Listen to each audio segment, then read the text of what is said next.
তেলিয়ামুড়া মহকুমা হাসপাতালের এক্স-রে বিভাগে কর্মরত টেকনিক্যাল অ্যাসিস্ট্যান্ট মুক্তার হোসেনের কাণ্ডজ্ঞানহীন ও দায়িত্বজ্ঞানহীন আচরণে চরম অসন্তোষ ছড়িয়েছে হাসপাতাল চত্বরে। রোগী পরিষেবার ক্ষেত্রে তার অবহেলা ও দায়িত্বহীনতা নিয়ে ইতিমধ্যেই চিকিৎসক, স্বাস্থ্যকর্মী ও সাধারণ মানুষের মধ্যে ক্ষোভ দানা বেঁধেছে। হাসপাতাল সূত্রে জানা গেছে, মুক্তার হোসেন প্রায়শই কর্মস্থলে অনুপস্থিত থাকে, রোগীদের সঙ্গে দুর্ব্যবহার করেন এবং এক্স-রে বিভাগের কাজেও গাফিলতি করেন। ফলে বাধ্য হয়েই তার পরিবর্তে প্রায়শই জিডিএ কর্মী প্রবীণ কুমার জমাতিয়া এক্স-রে বিভাগে রোগীদের সেবা দিয়ে চলেছেন। বামামূলে নিয়োগপ্রাপ্ত এই কর্মচারীর বিরুদ্ধে কর্মসংস্কৃতির অভাব ও দায়িত্ব জ্ঞানহীনতার অভিযোগ দীর্ঘদিনের, কিন্তু এখনো পর্যন্ত তার বিরুদ্ধে কোনো কার্যকরী পদক্ষেপ নেওয়া হয়। অন্যদিকে তেলিয়ামুড়ার বিধায়িকা কল্যাণী সাহা রায় হাসপাতালে পরিকাঠামো উন্নয়ন ও চিকিৎসা পরিষেবা পৌঁছে দিতে নিরলস পরিশ্রম করে চলেছে। হাসপাতালের সৌন্দর্যায়ন থেকে শুরু করে রোগীদের জন্য উন্নত পরিষেবা নিশ্চিত করতে তিনি প্রশাসনিক স্তরে একাধিক পদক্ষেপ গ্রহণ করেছেন। তবে মুক্তার হোসেনের মতো কিছু কর্মচারীর গাফিলতিতে সেই প্রচেষ্টা বারবার প্রশ্নের মুখে, এমনটাই অভিযোগ স্থানীয়দের। হাসপাতালে পৌঁছানোর নির্দিষ্ট সময়সীমা 9 মিনিট হলেও মুক্তার হোসেন হাসপাতালে পৌঁছেছেন প্রায় 10টা 30 নাগাদ। ফলে এক মুমূর্ষু রোগীর এক্স-রে করছেন জিডিএ কর্মী প্রবীর কুমার জমাতিয়া। এ বিষয়ে মুক্তার হোসেনের প্রতিক্রিয়া জানতে চাওয়া হলে তিনি অনেকটা ছেড়ে দেমা কেন্দে বাঁচি অবস্থা।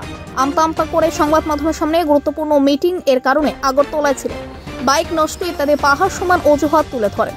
অন্যদিকে তেলিয়ামুড়া মহকুমা হাসপাতালের MOI শ্রী অজিত দেববর্মা নিকট এ বিষয়ে জানতে চাওয়া হলে তিনি বলেন, ছুটি নেওয়া হয়েছে বলে ওনার কাছে কোনো খবর।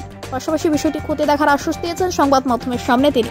তবে এক্ষেত্রে জনগণের পরের টাকায় বেতন পাওয়া কর্মচারীদের কাছ থেকে দায়িত্বশীল আচরণ প্রত্যাশিত। এই জায়গায় দাঁড়িয়ে একটা প্রশ্ন কিন্তু থেকে যায়, যেখানে একজন নির্বাচিত জনপ্রতিনিধি দিবারাত্রি পরিশ্রম করে জনগণকে সঠিক পরিষেবা দিতে অঙ্গীকারবদ্ধ, সেই জায়গায় দাঁড়িয়ে মুক্তারের মতো একাংশ দায়িত্ব জ্ঞানহীন কর্মচারীদের জন্য কেন ভুগবেন পরিষেবা নিতে আসা আম জনতারা? নিয়মিত 9টার পিছিয়ে আমার কথা পূর্ব পাইলাম না, কিছু হয়ে আছে এখন তো 10টা 16 ইনফর্ম করছেন যে আজকে কি না না আমি পাইতেছি না, তারা কিছু দিলেছি নি এটা বেটার তো না, আমার কাছে নিয়ে গেছে না। এই নাম ওনার মুক্তা মুক্তা মুক্তা কি দা এইভাবে কি করছিল না কি দা যার যার নাম মর্জি মাফিক টাইমে আইব। আগরতলা মিটিং আসছিল 9টার সময় কে মিটিং আপনার আমার টাইম কোটা? আমরা তো 9টার সময় আইব, আজকে দরকার ছিল। আপনি কইতেছেন ইমার্জেন্সি মিটিং দরকার, আর যে আপনার বাইক নষ্ট হয়ে গেছে।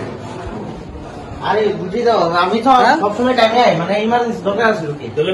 ইমার্জেন্সি দরকারটা কি দাদি ইমার্জেন্সি দরকার? আমার তো মনে হয় আমি মেডিকেল ইমার্জেন্সি দরকার আছে। ইমার্জেন্সি দরকারটা দেরি আছে। ইমার্জেন্সি দরকার আপনার ইমার্জেন্সিটা বেশি না, আপনার ইমার্জেন্সি রুগীটা বেশি। এই দেড় ঘন্টা আমি আজকে ছুটি দিয়ে চাইলাম, বুঝলেন?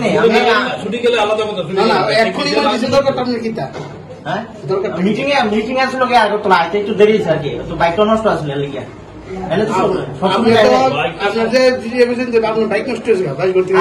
মানে বাইক তো নষ্ট হয়েছে, আমি আইছিলাম ঠিকই অনেক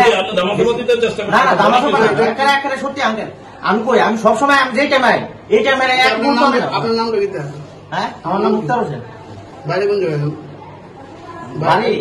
বাড়ি দিলাম কোন জায়গায়? বাইক করতে গেলে আরে আমি তো আগরতলা মিটিং এ গেছি, আমরা আগে সেটা মিটিং আছে, কনফারেন্স ডাক দিছে, তো আমি মিটিং এর জন্য আমি গেছি।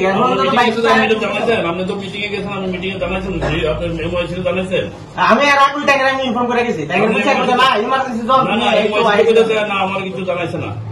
না না আমি সিএল নিলাম, হন্তস দিয়ে গেছে একজন, আমি তো একজন, তার জন্য আমি সিএল হলিতা দিই না, বুঝলেন? Bureau report, news live 24 Tripura.